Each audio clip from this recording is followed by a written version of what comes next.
harakat xavfsizligi boshqarmasidan kapitan Qobilov. Yaxshimisiz? Hujjatlarimiz joyida.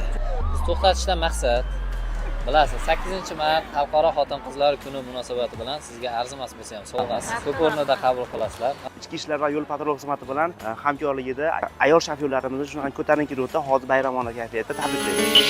Oshqlaring poyinga gul otib ham bo'ldi. Har yilgi an'anani davom ettirgan holatda bu yil ham Farg'ona viloyati yo'l harakat xavfsizligi boshqarmasi yo'l patrul xizmati inspektorlari yo'llarda transport vositasini boshqarayotgan ayollarimizni to'xtatgan holatda bugungi 8-mart Xalqaro xotin-qizlar kuni bayrami bilan arzimas sovg'alarni ulashib, ularga bayramona kayfiyat tuhfa etmoqda.